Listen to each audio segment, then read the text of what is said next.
Embahada ng Iran inatake umano ng Israel, dalawang matataas na opisyal ng militar at 5 iba pa, todas. Syrian state media are reporting Israel has conducted a rare daytime strike.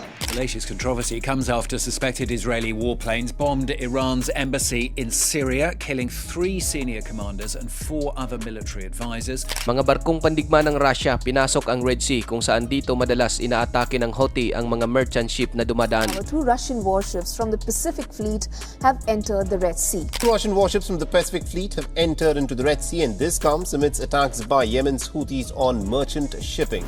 Abangan kapatid ang kompletong mga detalye, pero bago tayo magpatuloy, isang like lang po ang hinihingi ko para sa bidyong ito. Malaking bagay na po yan bilang suporta sa ating bawat ina-upload. Back to the video. Nito lang Lunes, April 1, 2024, sa ulat na nagmumula sa mismong Iranian state media, isang airstrike na di umano'y nagmumula sa Israel ang tumama sa embahada ng Iran na nasa Damascus, ang kapital ng Syria. Base sa ulat, ang naturang airstrike ay agad na pumaslang kina Senior Commander Muhammad Reza Shahidi at Brigadier General Muhammad Hadi Hadz Rahimi. Ang mga ito ay matataas na opisyal ng Islamic Revolutionary Guard Corps ng Iran, kasama ang iba pang 5 mga opisyal. Bagaman ang nasabing pag-atake ay sa Israel itinuturo ng Iran, ngunit ang militar ng Israel ay hindi ito kinumpirma at tumangging magkomento. Base sa mga report kapatid, matagal nang nagsasagawa ang Israel ng mga airstrike sa mga military installation ng Iran sa Syria at mga kaalyado nito at sa buong 6 na buwan nitong military campaign laban sa Hamas sa Gaza. Ngunit ang mga pag-atake nitong Lunes ay namumukod tangi dahil ang lokasyon ng embahada ay tradisyonal na hindi kasama sa labanan. Ang naturang nasawi na senior commander na si Shahidi ay kinilala ng United States Department of Justice bilang pinuno ng Quds Force ng Iran sa Lebanon. Inakusahan ito na gumaganap ng isang mahalagang papel sa pagsuporta ng Iran sa Hezbollah. Siya ay kumikilos bilang isang tulay sa pagitan ng Hezbollah at Syrian intelligence na gumagarantiya ng mga pagpapadala ng armas.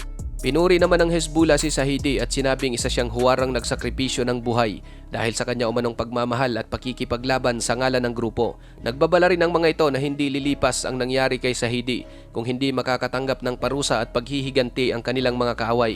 Actually mga kapatid, hindi talaga ang embassy ang target ng Israel kundi itong matataas na military official ng Iran na ang tinutuluyang gusali ay katabi lang at nasa loob ng mismong compound ng embahada.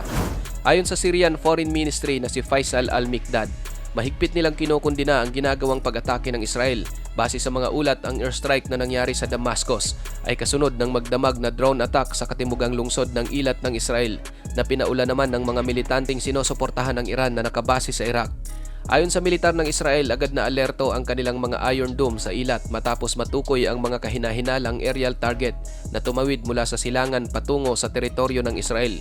Mayroon umanong isang drone na tumama sa naval base, ngunit walang nai-report na may nasaktan sa insidente.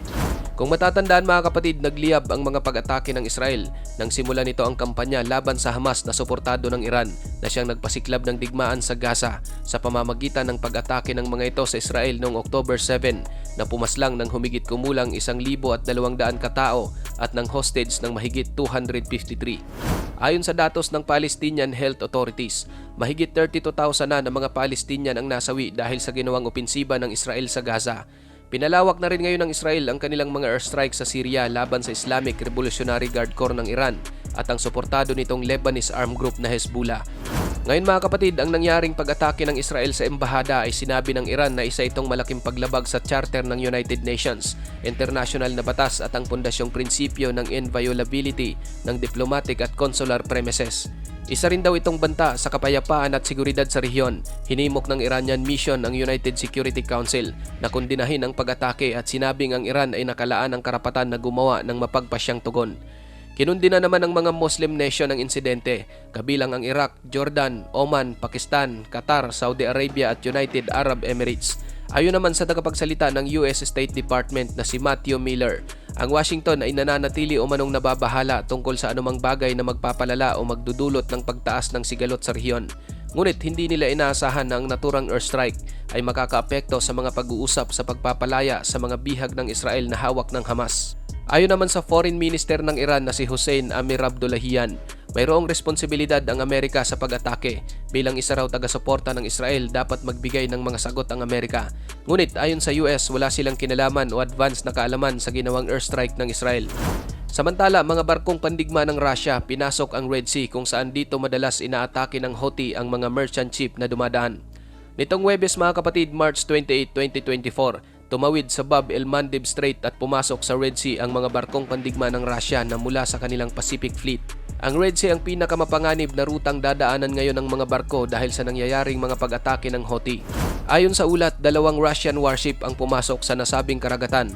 Ang mga ito ay ang missile cruiser na Varyag at ang frigate na Marshal Shaposhnikov. Ang mga barko umano na ito ay nagsasagawa ng mga nakatalagang gawain sa ilalim ng long-range sea campaign ng Russian Pacific Fleet. Walang malinaw na ultimong destinasyon ang mga barko, gayon din ang tunay na dahilan kung bakit nagpadala ang Russia ng mga barko sa lugar. Ilang buwan na ring nagsasagawa ang Houthi na nakabase sa Yemen ng isang serye ng mga pag-atake sa mga barko sa Red Sea bilang ganti ito sa mga aksyong militar ng Israel sa Gaza. Pinipilit ng mga ito na i-redirect ng mga barko ang kanilang mga paglalakbay sa pamamagitan ng kanilang pag-atake gamit ang mga ballistic missile at drone. Una nang sinabi ng Houthi mga kapatid na ang kanilang pinupunteriya sa Red Sea ay ang mga barkong dumadaan na may kaugnayan sa Israel, US at UK. At noong nakaraan, sinabi nila sa China at Russia na ang mga barko nito ay maaring maglayag sa Red Sea at Gulf of Aden nang hindi inaatake. At bilang kapalit, ang dalawang bansa ay maaring magbigay sa kanila ng pampulitikang suporta. Ngunit pumalya ang Houthi dahil lumilitaw na nagkamali sila ng inaataking barko. Halimbawa, noong huling bahagi ng Enero, sumabog ang mga missile malapit sa isang barkong naghakot ng langis ng Russia malapit sa Yemen. Nangyari ito ilang araw matapos sabihin ng tagapagsalita ng Houthi sa isang pahayagan sa Russia na ang mga barkong pangkalakal ng Russia at China ay hindi kailangang matakot sa kanilang mga pag-atake. Noong Sabado, inatake rin ng Houthi ng mga ballistic missile ang MV Huangpu, isang oil tanker na pag-aari ng China. Mula nang magsimula ang mga pag-atake ng Houthi sa Red Sea, karamihan sa mga western shipping firms ay umiiwas na rito at sa halip umiikot ang mga ito sa Timog Africa.